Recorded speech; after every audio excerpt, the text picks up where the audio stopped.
भोपाल में मंगलवार को केंद्रीय मंत्री नरेंद्र सिंह तोमर ने कृषि बिल को लेकर कहा कि यह बिल अभूतपूर्व बदलाव लाने वाला है। इससे पहले यूपीए ने भी कृषि बिल लाने की कोशिश की थी। प्रधानमंत्री मोदी के संकल्प से कृषि बिल आ पाया है। कांग्रेस का विरोध अप्रासंगिक है। कांग्रेस का कृषि बिल पर दोहरा रवैया रखती है। वहीं ग्वालियर चंबल अंचल उपचुनाव पर कहा कि कमलनाथ ने किसान कर्ज पर वादा खिलाफी की, जिसके चलते कांग्रेस में आंतरिक विरोध हुआ। उपचुनाव के दौरान स्तरहीन बयानबाजी को लेकर नरेंद्र सिंह तोमर ने कहा कि दिमाग में जब कुछ मटेरियल नहीं होता है तो ऐसी बयानबाजी होती है। वहीं उन्होंने भूखे नंगे बयान मामले पर कहा कि इस देश में गरीब होना क्या अभिशाप है? कमलनाथ अगर बड़े घर के हैं तो उन्होंने क्या कर दिया? शिवराज ने अपने परिश्रम से ये मुकाम हासिल किया है, इसलिए 13 साल सीएम रहे। देखो, कृषि सुधार बिल किसानों के जीवन में अभूतपूर्व बदलाव लाने वाले हैं। इससे पहले भी यूपीए सरकार इस बात का प्रयत्न करती रही कि वो इस दिशा में काम करे, लेकिन कुछ लोगों के दबाव में यूपीए सरकार हिम्मत नहीं कर पाई। नरेंद्र मोदी जी की सरकार किसान हितैषी है।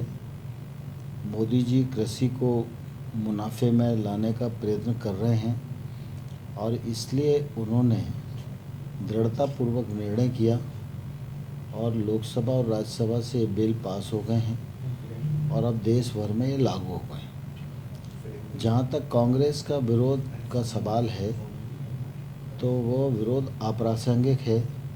कांग्रेस इन बिलों पर दोहरा रवैया अपना रही है।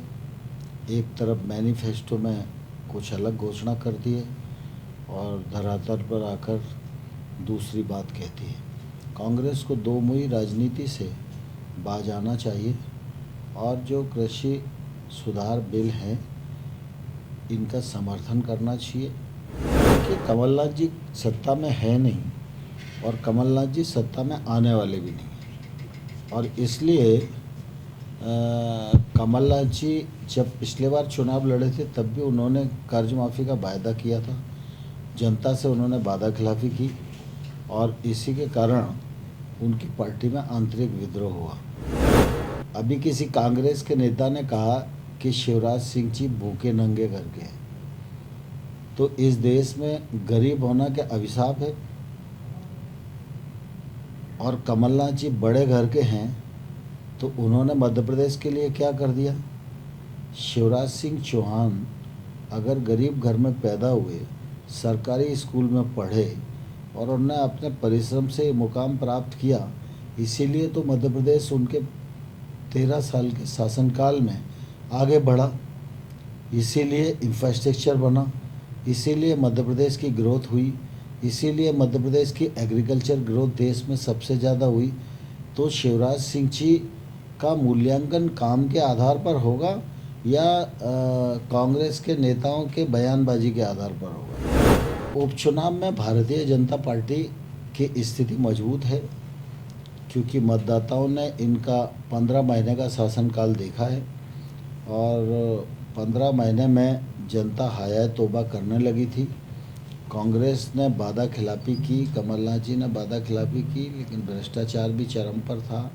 प्रदेश में अराजक स्थितियां पैदा हो गई थी। सब जगह श्यामला हिल्स से लेकर और नीचे तक जो है लूट मार की स्थिति पैदा हो गई थी और जनता ये जानती है कि भारतीय जनता पार्टी और विकास ये एक दूसरे के पर्याय हैं और इसलिए जनता का आशीर्वाद इस बार चुनाव में हमें मिलेगा और सभी सीटों पर भारतीय जनता पार्टी विजय प्राप्त करेगी। खबरों में बने रहने के लिए ग्रामीण भारत टीवी को सब्सक्राइब कीजिए और बेल आइकॉन दबाना ना भूलें।